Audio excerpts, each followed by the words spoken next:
What's going on, guys? The podcast 1,000,001 looks a little different.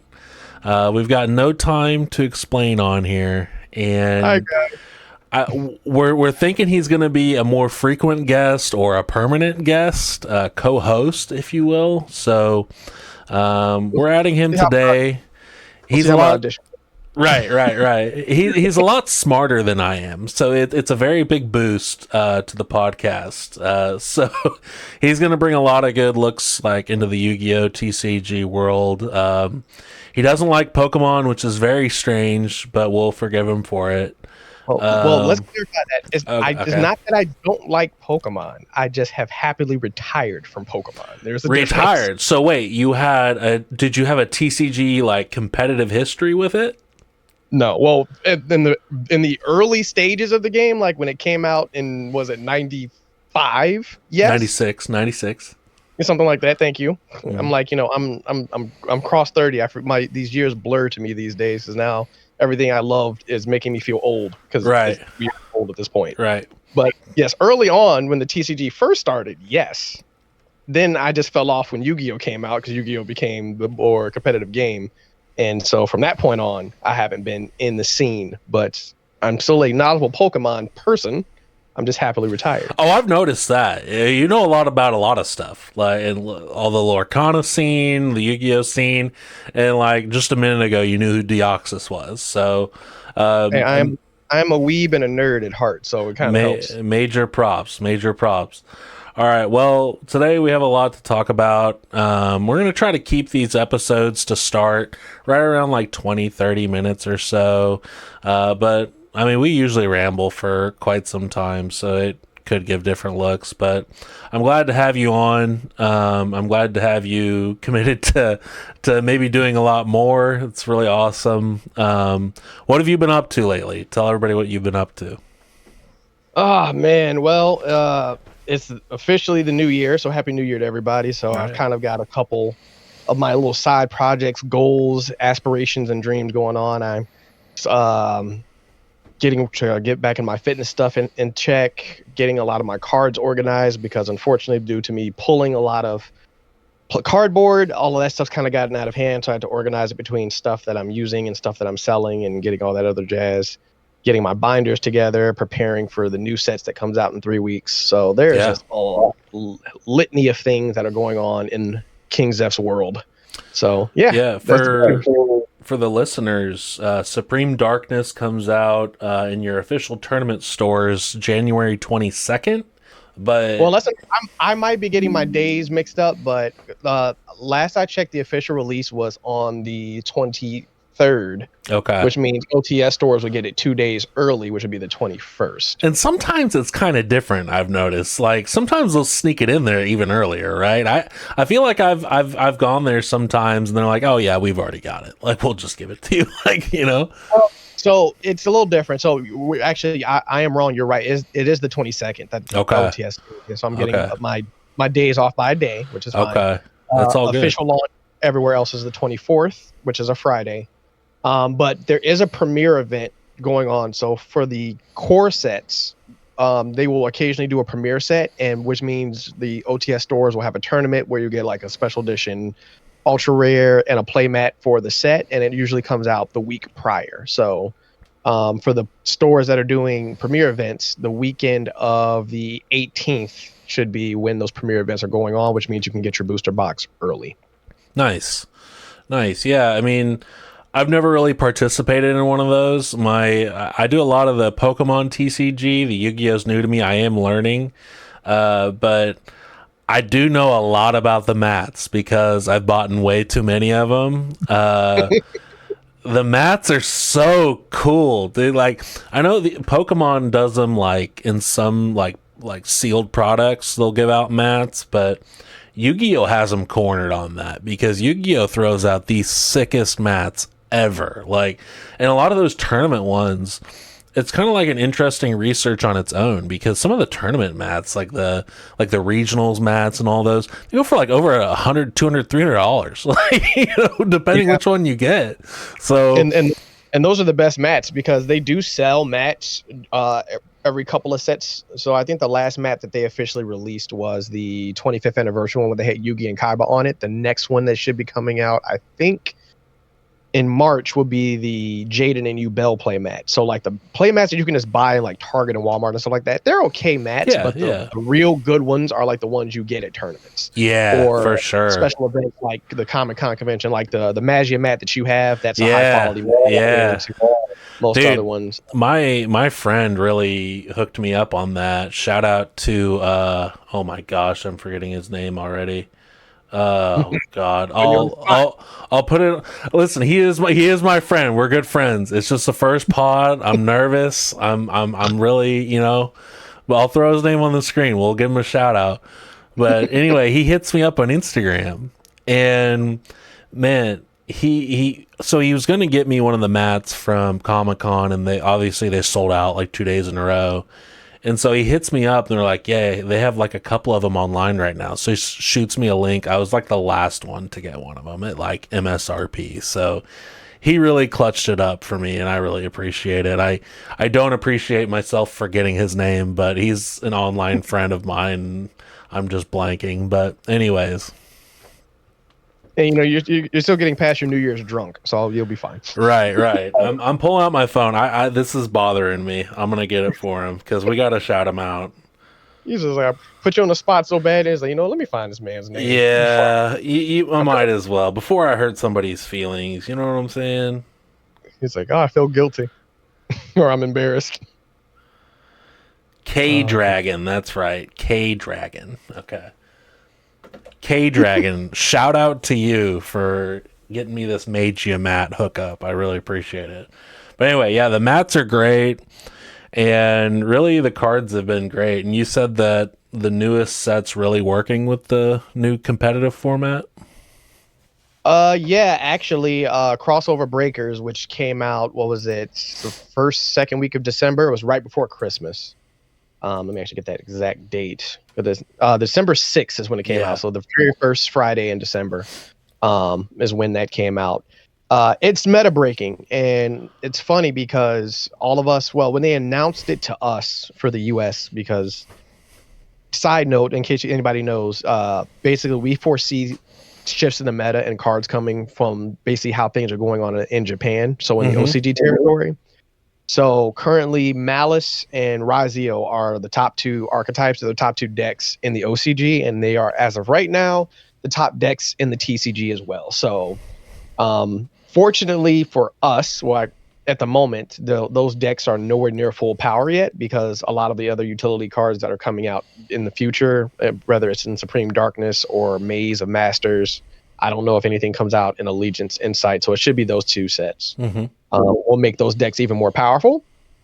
But as it stands, I know Steven Travonoski, aka Triff, the Pen God, he won his very first YCS, which was, I believe, YCS Anaheim last month, playing Fiendsmith Raziel. And you saw my face. I was really surprised because I'm looking at the market prices on TCG. I really thought that the highest priced card from the Crossover Breakers was the Malice and Underground, but I thought it was like $200, but it's actually the Malice P White Rabbit, and it's like $261. Dang. For the QCR? Yeah, the QCR. It's pretty up there. Like I did not know these were doing so well. But yeah, well, I mean, generally the QCR versions of the staple cards, or like your pure engine cards, your need to have, are always going to be your highest. So every set, and it's kind of odd because in comparison, Malice is actually weaker than Razio, which is kind of funny. I think really the big reason why that it's so much up there in price, outside of it being a meta card, is waifu tax. That's what I really believe why the card is a lot more than what it is, because it doesn't make sense where Razio is the better deck and better in utility against Malice for it to not be the more expensive card. So that's really my estimation is, a lot of anime people are pervs and they're still waifu tax, just like Dark Magician Girl will be just an expensive card just because, not because it's a good card. Right. It's Dark Magician Girl. Right. I think that's really the big reason why it's up there in price, but still, P White Rabbit is important because you need three white rabbits in the deck to play it. So it is a very important card. Right. Yeah. I remember the first card that I pulled was the Ice Ryzeal, first good card I pulled. I've opened like 10 packs, so I haven't really opened too many of the crossover breakers, but I did pull an Ice Ryzeal in like my second pack, and I'm pretty well versed in it, but when I opened a few of them in the car, so I didn't really know what I had at first. And so I was like, oh shoot, this card goes for like $30, like right off the bat. Like, it's just really cool to see how so for me, it's different. So like, in like something I'm rerouting my channel for this year is I want to rip packs and I want to have fun doing that. But if people are collecting or playing, I feel like ripping packs is the worst thing you can possibly do. Like, you know what I'm saying? Like, for some other deck necessities, yes, but like especially if you're collecting, you lose so many so many dollars on packs a lot of the time that it's just not in your favor. And so I'm kind of trying to find a balance between those this year and building the collection and ripping some at the same time. It's just, in my experience, you're just kind of like, unless you just have really hot hands, right? You pull in some good heat. You lose money a lot of the time in this stuff, and it's just kind of challenging to really balance that. Everybody's got different, income thresholds. Well, even for me, because from my perspective, from doing it from both sides outside of collecting and playing, the way I approach it, and this is probably something that you can just borrow from me, and see if you like it better, I limit how much I open, just on principle, and also because understanding, depending on the cards I need out of each set, will determine really how much I open out of it. I try to generally limit myself to open a total of 4 booster boxes, because what I usually do is I do the booster box when it first comes out. Then I do blister versus boosters, which is generally, a brand new booster box, and then 24 loose blister packs. And I just recently started adding, like, spending like $100 or so at Target or Walmart or whatever on that type of stuff. And that comes to around like 20 packs, which is almost a booster box.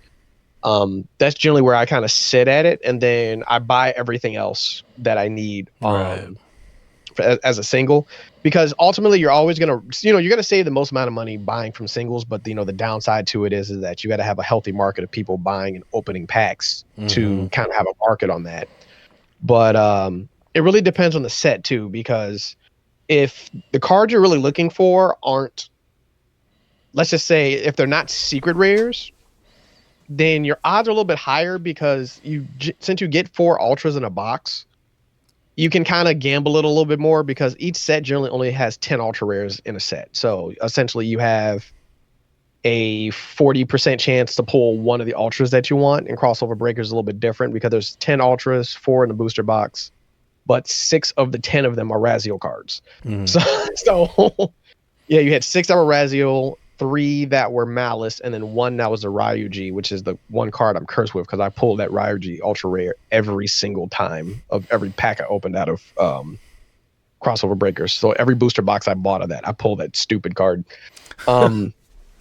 But it really just depends on the rarity of the card you're looking for, because if what you're looking for, like in the sense of, let's say Tenpai Dragon, when it first came out, Tenpai was all commons and supers.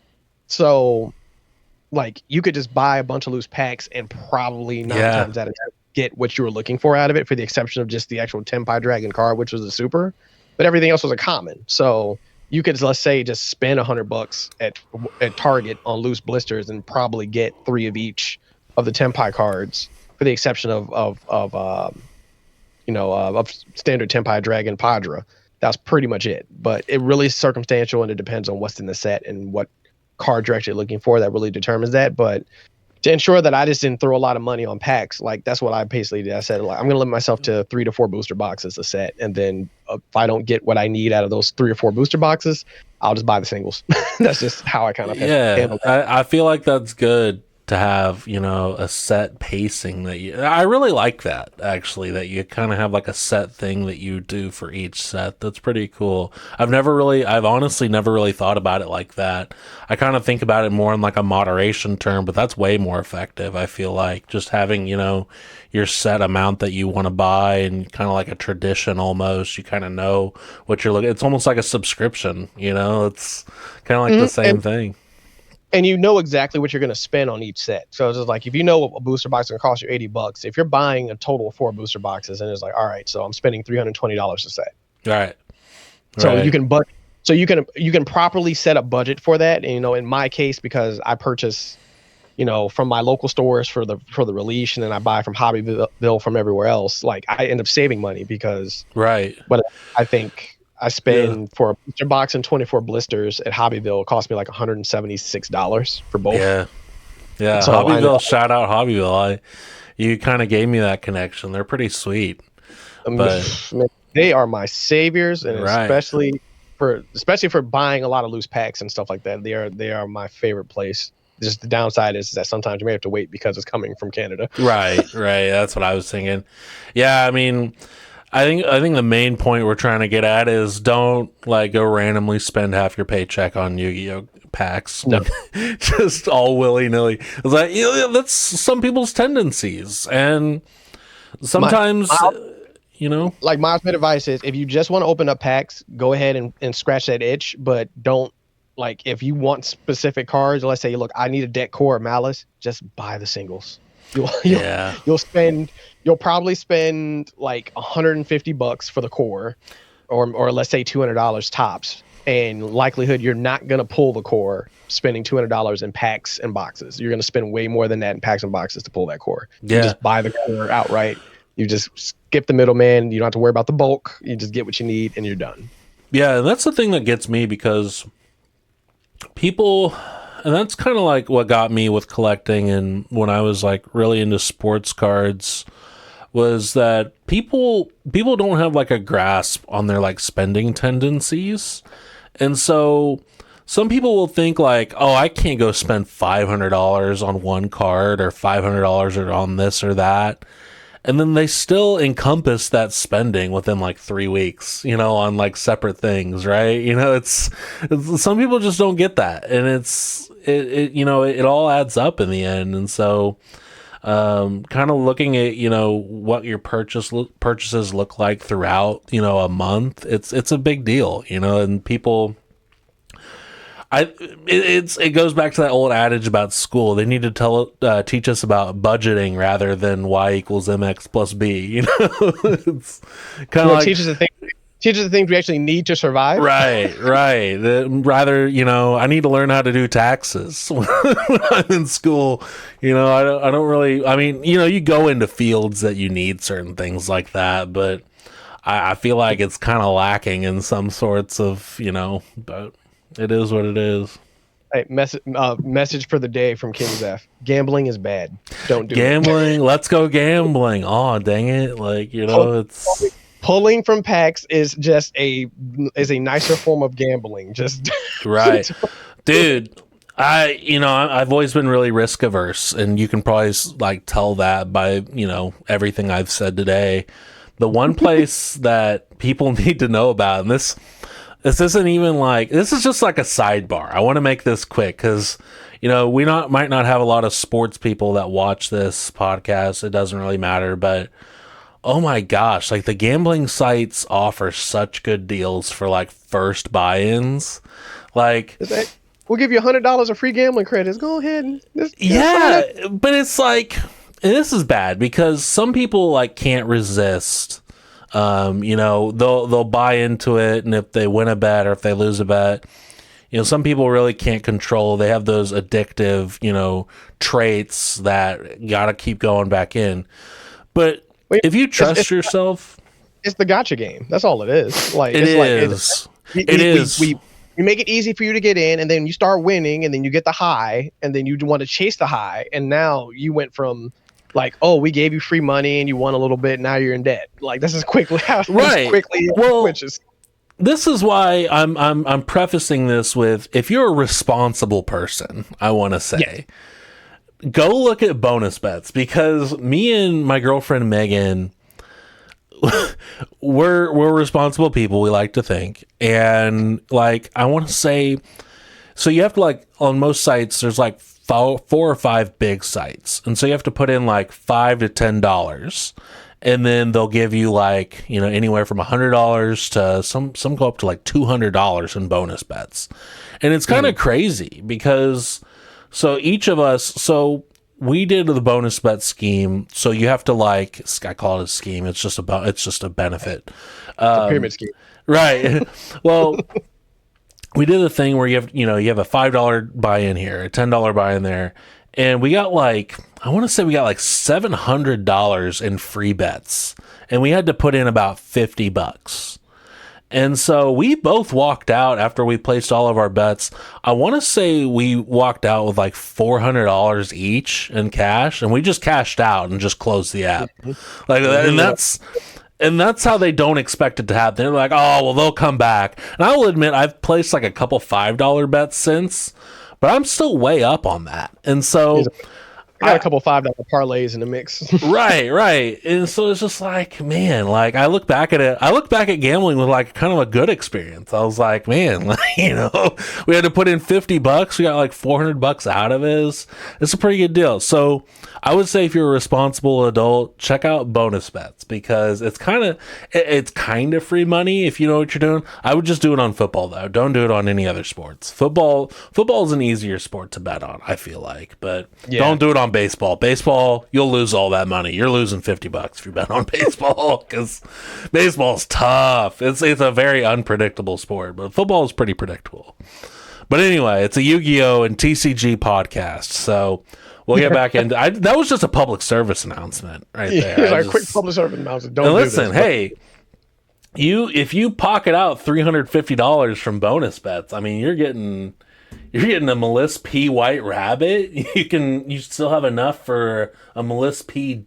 Dormouse. So, you're funding your deck there. Hey, that's half a case right there for me. Right. Yeah. But yeah, I mean, me on the other hand, recently with my TCG journey, my viewers will know that I've stepped back. Well, you'll know too. Stepped back from a little videos during the holiday season. I had a lot going on and just kind of wanted to take a little break from it and kind of step back and see what I want to do in 2025. And like I said, a lot of the content I plan to do is going to be, revolving around better ways to collect, especially like on a budget per se. Still ripping packs and having fun and making more games and stuff like that. But that's kind of where I'm at. But really, I heard you talking about it the other day. I was kind of looking at binders the other day, and I'm kind of like, I'm not used to card protectors, like the sleeves, And so I'm trying to like staple down which card sleeves I want to go with. I'm in very early stage stuff for my collection. But for me, it's just kind of figuring out the best way to store stuff, because I'm a collector first. I do plan to play the game, especially this year, and learning how to do it. But for me, it's a collection first. I'm a set builder at heart. And that's kind of what I focus on. But I went with an Ultra Pro binder. From my sports card days, I just trust Ultra Pro. They use the acid-free stuff. I know a lot of other people do too, but Ultra Pro is really reliable for me. They've always really been good to me. So I chose Ultra Pro, and then shout out Cardbreaker GT. He gave me a link for these really cool sleeves he uses. They're like holographic, and he gave me the company that makes them and stuff. They're kind of a smaller place, but I'll link those below so you guys know what I'm talking about. This bad radio describing something you can't see, but I'm excited about those. But I would ask you, like, what kind of supplies are you using over there? You got Voltex. What do you got? Oh man, so my Yu-Gi-Oh binders, I'm actually using what is that? Because they changed. It was Gardner, but now it's called what do they call it, card binder now. I think he's probably gonna go back to Gardner.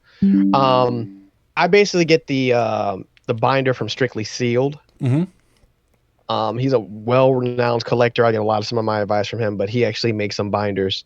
So for my Yu-Gi-Oh cards, I'm using his binders. And actually, before I tear my headphones apart, all right. But yeah, actually, just show mine on the camera. This is actually my carbon fiber binder. This is the one that I actually use for all of my important organized cards and like some of my high value cards in here, which ironically some of them which I pulled out to get graded recently. Nice, so yeah, so these are just 360 pockets. First page is all Blue Eyes stuff and higher in different rarities. One of my favorite Blue Eyes White Dragon cards is up there. And then the next page is Dark Magicians, which is mostly gone because stuff's getting graded, then the Egyptian gods and so on and so forth. So nice. It kind of just goes on from there. But yeah, I have a bunch of these. I have one binder. Actually, I have two for like the reprint set when they did like Legend of Blue Eyes, Metal Raiders, Spell Ruler, and all of that stuff. So I have a binder for that stuff. I have a Slifer binder on the way that I'm going to use for my QCRs. And then I have a new blue one that I'm going to be using for my OCG stuff. And then for Lorcana, I'm using the Vault X for Lorcana because I have those are 12 pocket sleeves. Right. And that's for all of the foils I have in Lorcana. So those are the binders I'm using. As for the sleeves, I'm using a mix of TSX1 standard, like white, black, pink, blue sleeves. Some Dragon Shields in different colors. I just bought some Arcane colors, which are holographic, different colored ones. And then a couple of my like overstock like Yu-Gi-Oh sleeves that I've gotten from like Magnificent Mavens and a couple other things. I'm very picky about sleeves. Well, mostly for my decks because I like to have them kind of like bedazzled a little bit. So it's kind of like a mix depending on like what the theme of the binder is going to be and everything like that. So like all my QCRs are going to be like color coded based on the set. So like rarity collections are going to be in red sleeves, blue sleeves, yellow sleeves, and orange sleeves.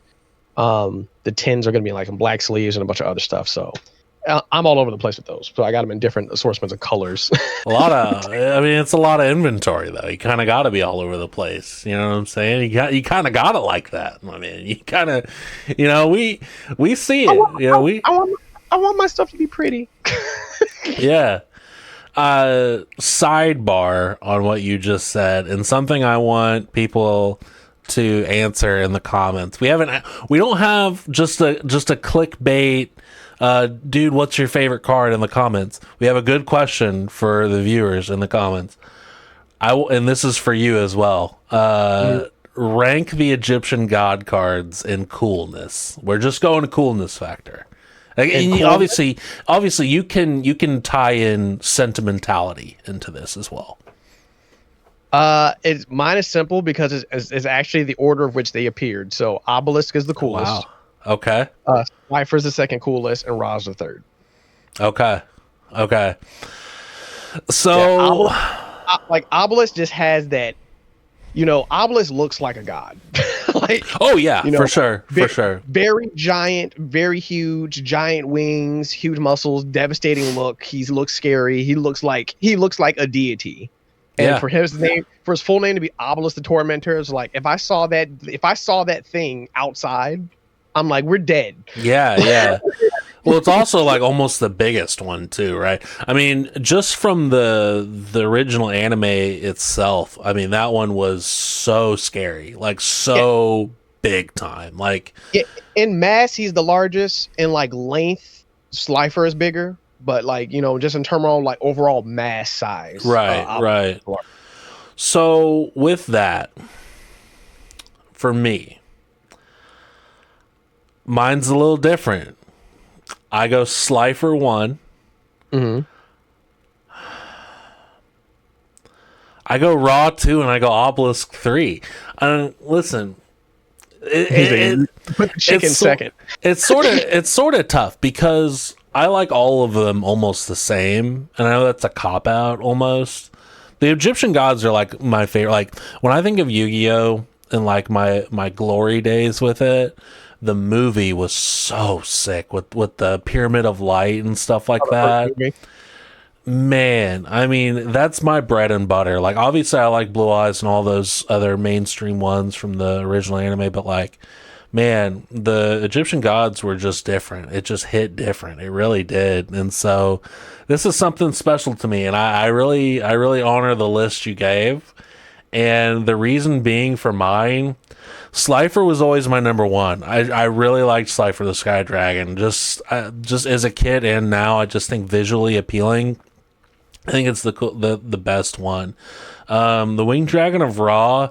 It was Badass. Like Slifer's badass. I have to give you is. that. Like he's to me he's the close second. It's just yeah. for me on the other side, I'm like man, if I just looked at him, I'm just like Slifer's badass as a dragon, but Yeah.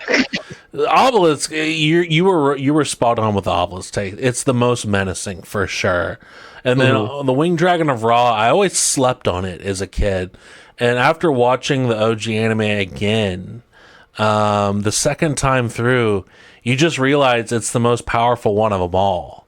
And Ra tricky because like Ra is not just unlike the other ones. He's not one dimensional. Like Ra has like he starts off as the orb, then he just becomes his normal state, and then he has a phoenix mode. Is like he's the most versatile, dangerous, and also like just he's not one dimensional. He's just like, yes, I'm not just this one thing. Like I could be multiple. Right. So yeah. And also the more complicated, which is I would, especially when it comes to playing them, because funny enough, Ra is the weakest of the three in terms of actually playing the game. Yeah. Well, so like another like a quick story though I want to tell about Obelisk the Tormentor is obviously the best cards for them are the original GBI promos, the secret rares, right? What's funny is as a kid, like, my parents had to do a lot, to send me to school and stuff like that. I went to a private school here in Kansas, and they had to do a lot to put me through that. So there wasn't really a whole lot of money to like go around to go buy some, crazy God card Yu-Gi-Oh cards. So I kind of had to do what I had to do on the playground, I had to make trades and make friends and stuff like that. And wheel and deal. And so I remember, so with them, you have the coloring on the back. So you have the red, the blue, and the yellow. Well, there is an upperclassman who had the Obelisk the Tormentor, and he thought that since it was blue on the back, he thought it was a fake card. And so I made a trade with him that wasn't that crazy of a trade. But I gave up quite a bit for it. We did a trade for it. And he went around like telling everybody like, I just screwed this kid over, right? I just got the deal of life. Those first prints had colored backings. Yeah. My best friend Danny, her sister, because they're both Yu-Gi-Oh fans. Danny played a little bit more. I think Shelby, her sister, might have played a little bit, but I'm not too sure. But she knows about him. In our group chat, she actually sent a picture because I think somebody on Facebook Marketplace was trying to sell them, and she was just like, "Oh, look how fake these cards are." I had to correct them. I immediately had to hop in. I'm like, "Nah, those aren't fake." Like the very first printings of those cards before they made them playable, they had colored backings. So, and the colored backing was because you couldn't play them in games, right? Well, not just that. They didn't actually have the effects on them. They had like they were treated like normal monsters. So like outside of them being colored, like if you read the card, it didn't say like their effects. It just said like, oh, like this menacing dragon of the sun, blah blah blah blah blah blah blah. And the GBI ones in the left corner of the card, it was in Japanese, but it basically read, "This card cannot be used in a duel." Right. Then when they re-released them in pure TCG one at a time, because Obelisk was a Shonen Jump promo, Slifer was a Yu-Gi-Oh! The movie manga promo, and then Ra was a dual Xbox 360 promo. The original Xbox, not the 360. Oh yeah. But when they released those in the secret rares for the game promos, all of those had the English text, "This card cannot be used in a duel." Yeah. But they also didn't have the Yu-Gi-Oh logo or stamp on the back of the card. They were just the pure blue, red, or yellow. Like 6 to 8 years later, I think it might have been 2013, is when it actually released the God cards with their effects that could be used. Mm-hmm. That was when they finally did it. So they did it like 6 years later. It's very similar to how like the Yu-Gi-Oh movie came out and they gave us the promo card of Blue Eyes Shining Dragon. Mm-hmm. But the Blue Eyes Ultimate Dragon didn't come out until like 2 years later. Right. Right. And you needed Ultimate Dragon to play Shining Dragon. So it's kind of like have a useless card. Hey, it looked cool as hell though. It really did.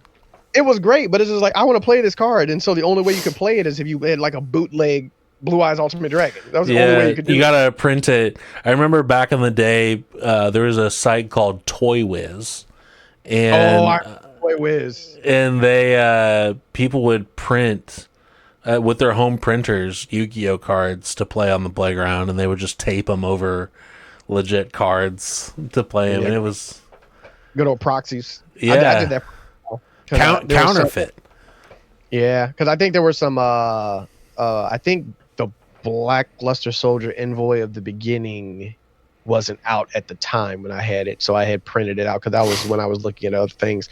And I think I had Magician's Valkyria, which was the same thing, because they never released that card until years after the fact, even though it was in the movie. Yeah. By the way, side note, there was no happy ending to that trade that I did. He came back the next day and just demanded for it back, and I was too much of a sucker. I was like, all right, whatever, I'll give it to you back. Like, he was like, hey, these guys told me that card was actually real. I'm like, so you thought it was fake and tried to trade it to me? It's like, that's more damning on you. So you thought you were conning me with a fake card and it was real, and then when you found out it was real, you're like, wait. Like, yeah, it's like it's almost like the prodigal son, almost, right? It's like, who really got conned, the con man or the person that just had to come up? Like, who got? Yeah. But no, that story sucked, but I kind of deserved it, because another funny story about my Yu-Gi-Oh days was, at like 7 years old, I created a heist. I created a heist on the playground to steal somebody's BUSTER BLADER card. Oh God! I really did this. I was never a kid that got into any trouble, and I don't really know what kind of like fueled this. Maybe it was like a kid had it that just didn't really even care about it or play the game or whatever. And I set up a diversion so he wouldn't see. And then I don't know if I was playing with his deck or something, and I just slipped the card into the pocket or something. But I remember that same day, I got feeling real guilty. Again, I was just never a kid that did anything like that, got in any trouble. I felt really guilty. And I remember my dad was watching a documentary on prisons. And I was watching it, and I was like, man, this doesn't look good. The very next day, I went up to not look at the place I want to potentially be at. So let's go ahead and clean this up now. Yeah. So the very next day, I just went up to the kid and I was like, "Hey, I think I accidentally grabbed this from you yesterday. Here's this BUSTER BLADER back." So, but I gave it back the next day. Didn't get in any trouble. I stood it under the radar. But I was like, "Yeah, this isn't." The life of crime isn't for me. This was not worth it. You came back and said, I was shuffling through my cards and I noticed this BUSTER BLADER was in my deck. Well, we played yesterday, so I guess I must have accidentally got in my pile. Really, I should have just done it Battle City rules. I should have just played him for it the fair way. And then, winner takes the other player's best card. That's how I should have done it. Do you know what your best card would have been back then? Well, my best card would have been... My best card was... Well, it wasn't a DDS Blue Eyes, but it was like the starter deck Blue Eyes, I think. Now, I had a lot of good stuff. I don't really remember... So, like, my mom gave away all my stuff to, like, my cousin. So, he's got all my goodies. But, unfortunately, right? But... I think my favorite card I had was the DDS looking Blue Eyes. It was the starter deck Blue Eyes. But that one was rest in peace because I remember when I was like 6 years old, I had that card and I was like messing with all my cards on the table, like just going through them and stuff. And I spilt like an entire bottle of Sprite all over it, like just all over it, and it was curtains at that point. So my favorite card. I remember I tried to like laminate it myself. I'm making myself sound like a really stupid kid. I don't really care. It's good memories to look back on, you know. But we all made these stupid mistakes. I mean, I didn't yeah, play with sleeves for forever. Like right. I just had the pile and messing around in the concrete and stuff like that. As a dude, I Yeah, had yeah. so many cards that probably It's worth money funny to now. look back at. Yeah, Yeah. But yeah, yeah, I basically had to like laminate it to save it, but I did. I saved it, you know, and but it's crazy to see like how big of a boom has happened throughout everything. It's just so great though. I know a lot of people don't like that everything's so mainstream now and the market's gotten so much bigger for just about everything, but it just means the whole thing is succeeding, right? And some stuff we yeah, didn't have, we have now. yeah. I mean, And if they're printing stuff and they're consistently making money in sets, like realistically speaking, is like, are you really losing? Like, I think only ones that are really complaining about that are the ones that are treating it like it's a stock. Like right. those are the ones like, all right, like it's the hot thing right now, and then it'll get reprinted, and then it goes right down the tube, and then they get upset because it's just like, oh, I wasted all this money, and it's just like, well, at the end of the day, first and foremost, and I've kind of always think of it like this, always, first and foremost, it's a competitive trading card game. First and foremost, like, Hmm. yes, you can collect it, but its purpose or for the most part, most cards aren't meant or designed to be collected. They're meant to be played. Hmm. Now there are those exceptions, like like your QCRs or certain promos. Like those are collectible cards. Like you Yeah. can play them, but the reason they're like different arts, different rarities, and all that other stuff is because hey, these are the cards that you probably want to collect and store somewhere and have them be trophies or whatever it is, or do what you got to do. But out of the general sets, it's like, well, these cards are, like I said, we have like we're printing them. Like this is what we want you to use and to play the game with. Yeah. And those people that make it so hard out of reach for people, and that's really one of the issues with the game now is like how expensive the game is, because it's like, well, I can't buy cards that I need to be competitive because they cost too much. And it's like, that's what happens when you kind of deal with the meta. But it's also one of those things. It's like it's kind of you guys' fault too, because what ends up happening is like someone goes, I think this card is gonna sell for like $150. So they list it for $150, and then they wait and they wait, and then they see how many people buy it. And if a lot of people buy out their stock for $150, you just set the market price of the card. Hmm. So like if you want the market price to come down, don't spend $100 on a card. Yeah. Yeah, it's touchy, and the same thing goes for like selling on TCG Yeah. player stuff like that. Excuse me. Um, it's just the Well, that's what TCG player encompasses the market. helps. TCG player helps because it's a one-stop shop in the general marketplace, but also at least allows you to see like the trends and what the market value of a particular card or set is. Yeah, it's Um, really great. yeah, I'm became knowledgeable in it over the past like half a year or so, and it is really great. And I'm really enjoying selling on there and a little bit of buying too. But yeah, like you said too, like it's just so accurate because you can just tell with the card stock that trading card game uses and like sports card uses, right? Because sports cards are always meant to be collectibles, and yeah, that's one of the reasons why it's a thicker card stock. It's a more sturdier card stock most of the time.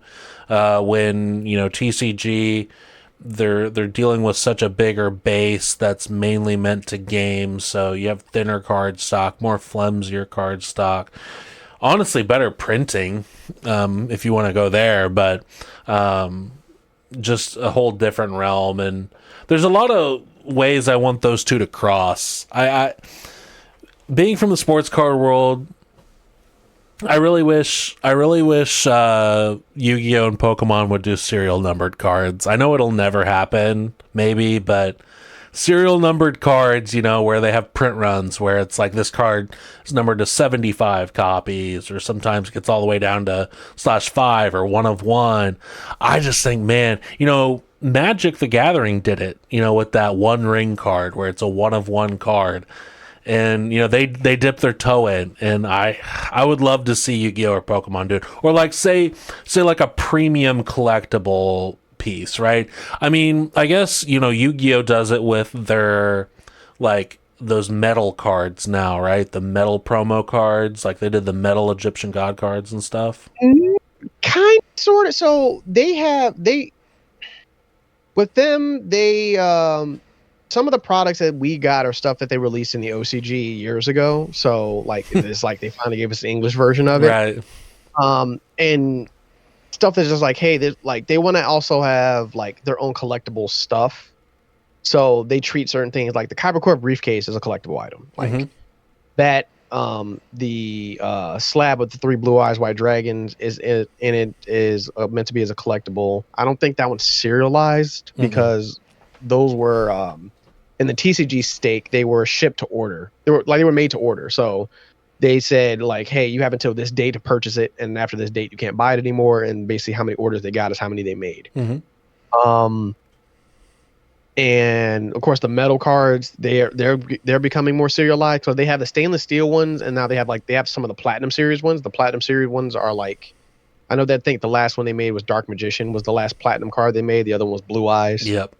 Both of those cards are stupid expensive because it's very funny how many of those are made? Wasn't it like 2,000, something like that? It was between two. I think the Blue Eyes was 2,000 or 2,500. The Dark Magician I think was 3,000 if memory serves me correct. And honestly, that's pretty low. Like that's a pretty scarce run when you're talking about a trading card game, right? Well, but also when you can take in consideration like those cards cost like $1,000. So yeah. Like they were profiting heavy because it's just like, oh, we have it at a platinum and silver, and it's like you're not using that much platinum and silver to make these. So like you guys are severely profiting off like nobody's business. But that's what it was. And actually, it's funny. But I think I have this. I'm still on the site looking at this. Let me hit others. Let me double check that real quick. That's really irking me. So yeah, the Master Series Platinum Dark Magician. There were that one was $1,300. That was 1,000 copies made total. Oh wow. Wow. But it was $1,300 per card. And then the Blue Eyes, which is much older and also now worth a lot more money. People are just like, oh, this card isn't worth a lot. Like it is now because you can't really get it. Blue Eyes was 1,000 per card, and they didn't specify how many they made. I'm pretty sure it's probably around the same $1,000 mark. I think if you want to get that Blue Eyes now, it's like $2,500. Dang. Around the territory. Dang. That's crazy. I mean, at that point, like if I don't have one, I'm going towards like a first edition, maybe like a first edition Blue Eyes, like a PSA 7 is probably like what, 4K? Around that, a couple grand. Yeah, something like that. For the PSA 10, I think is like, I know it's been going up and down a lot. I think it's sitting at around 50 grand for the PSA 10 first edition LB. So a PSA 7 would still be a couple grand, at least in the first edition, wavy. Yeah. That's goals for later on in life. Hopefully, when we make it big on the podcast, we'll be sending the spoils to Konami for some, or well, I should say eBay for some better stuff. Yeah, but yeah. Second we hit the lottery. Yeah, right. I mean, man, it's up to like $1 billion now, right? Is this still up to $1 billion, or did somebody win last week? Somebody won it for $1 billion. I think it was in California though. Okay.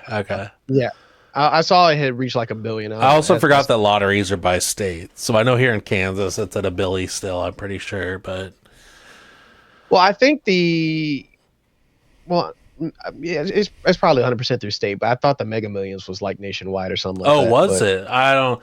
Again, like I try to stay off of it because I'm Yeah, that'd be just a question. so, That'd be a question I should ask my dad because my dad is actually one that plays the lottery more than anybody else I really know. yeah, my But parents, my mom plays it quite a bit, and Megan's mom plays it quite a bit too.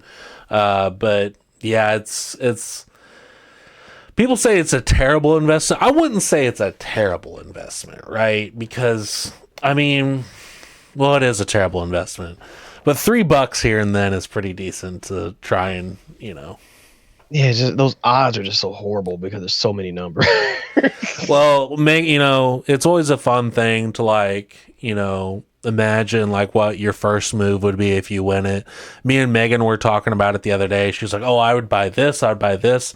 I'm like, we would get the best therapist money can buy because the very next day, because I feel like that's the easy decision because everyone that wins the lottery, like you hear so many horror stories about it. It's like you got to go talk to someone immediately. Like you can tell her about what you're going to buy, but you should probably get down to the basics with her as well because your life's going to change a lot.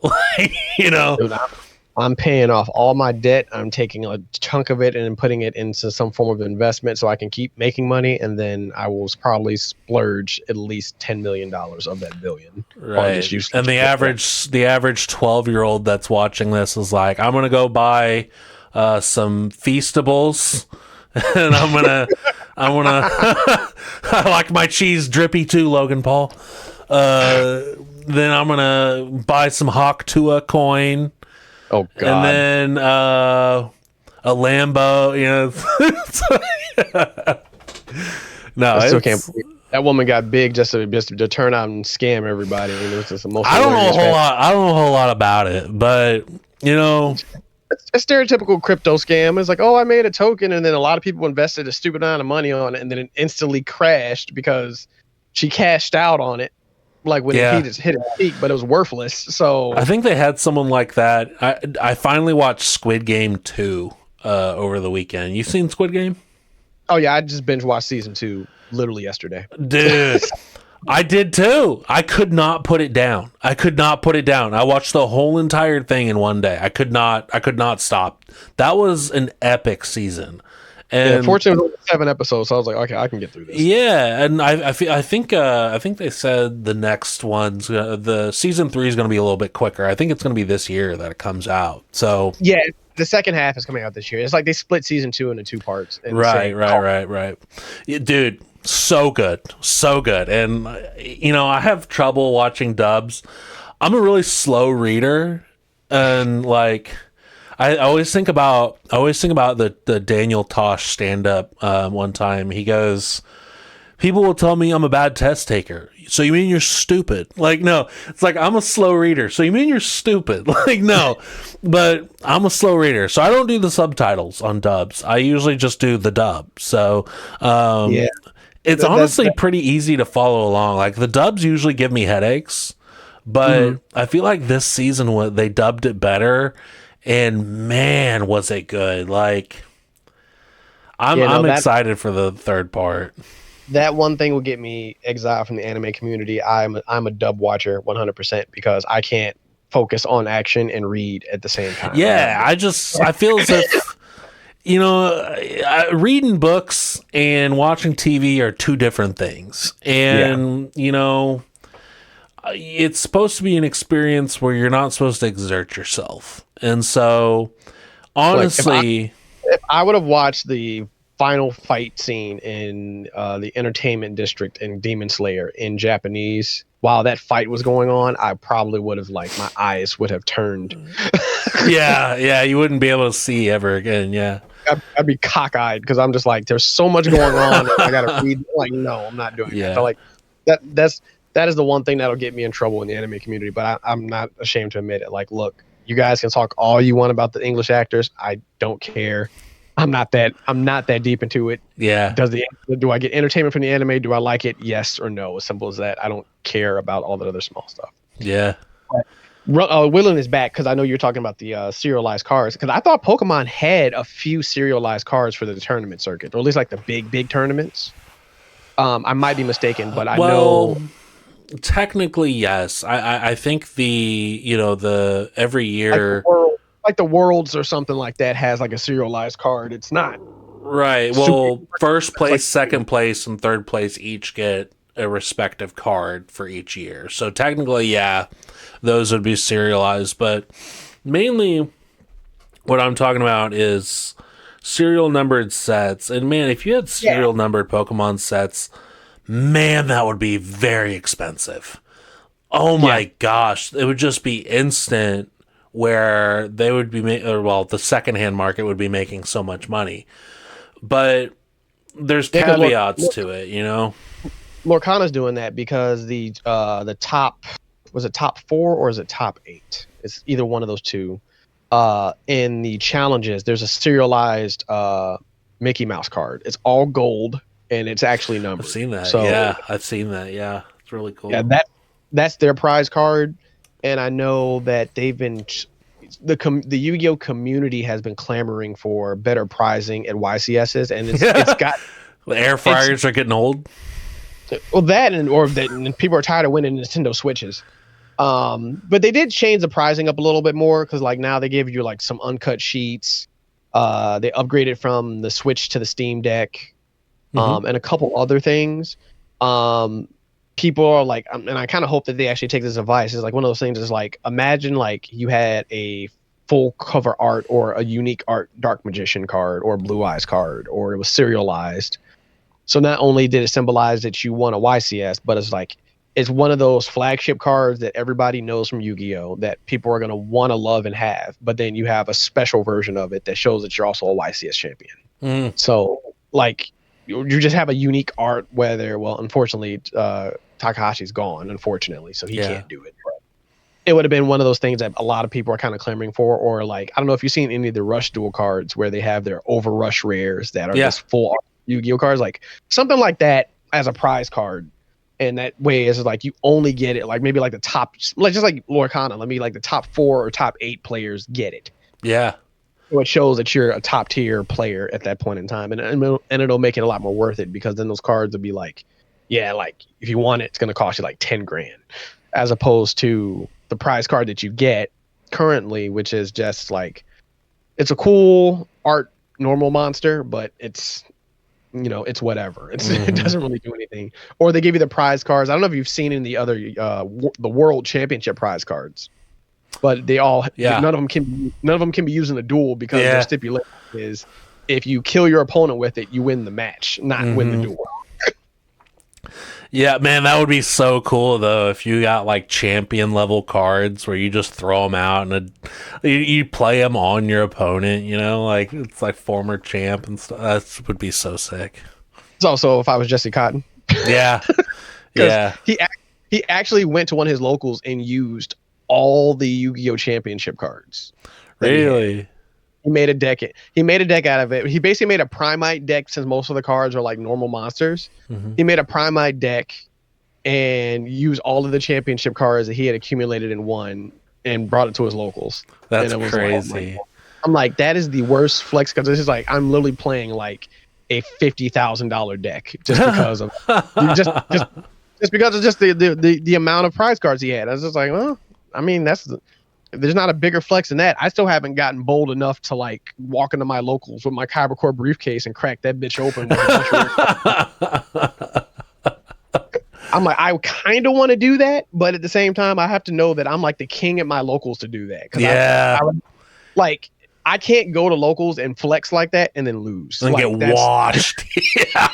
exactly. So it's like one of those things. Yeah. Like, I have to be that guy at my locals before Gotta be I feeling even it. start Yeah. doing that. Yeah, for sure. For sure. So Well, that way, like a new people come in, there's just like, oh, don't mess with that guy. Yeah, yeah. Well, I still want you to. I still have a couple competitors for you to play in Yu-Gi-Oh. Not me. I'm not ready to play them yet. I gotta. He's like, look, I got some people. It ain't me. But It ain't me. It ain't gonna be me that play them, but it could be you. I'm gonna be in the stands watching. I'll be that guy over there. Dude. I remember one time. I used to be in way better shape. But my friend from college kept beating me in basketball 1-on-1, and I kept getting upset about it. And I was like, man, I'm just not going to beat this guy, but I know who can. So I legitimately linked him up with one of my friends, brought my friend over, and I'm like, hey, you guys should play one-on-one. And I watched my friend beat his ass because I'm just sick like that. I'm like, I'm gonna get, I can't get the job done. I'm gonna get somebody who can. And he did win. He did get beat. It's sad. It's sad I had to do it. But I had to do it to, he's showboating and all this stuff. I'm like, all right, I'll get someone that can ruin your day. You know what I'm saying? Hey, we probably have to link up and play some Master Duel or something to get that together. Because one of my boys that actually met it, actually one of the guys that was worked at the car dealership that I bought my car from, like, he found out he was a massive weeb, and he and I chit chat and play Master Duel, and I've been teaching him some newer stuff here and there, and it was kind of funny. But yeah, like I said, we could do that, or we could just probably set up a remote duel or whatever it is. Yeah, in the future. No, I know Sam, my friend Sam. Shout out Sam. He does Master Duel. He just recently had me download Master Duel. So I just started on Master Duel. But yeah, he's pretty well versed in. So I'll definitely hook you guys up for a battle sometime because he's always down. He's obsessed with it. He's always playing. So we'll get you guys together. But yeah, but anyway, dude, I think we covered everything that I wanted to cover. We were planning to do like 20 minutes, but it turned out to be an hour, which is a good sign for the rest of the episodes because if we can ramble on, yeah, did we say 20, 30 minutes? Yeah, no, 3 hours. Yeah, no. But hey, it's a good problem to have. But yeah, we'll get this going. We're planning to do releasing these on Friday, Sunday, and no. Monday, Wednesday, Friday. Monday, Wednesday, Friday. Anyway, yeah, we're planning to get more of these out and weekly, and we're looking forward to it. But thank you all for watching. It's been Dexplot TCG. No Time to Explain. It's a 1,000,001 podcast. We'll see you next week. Later.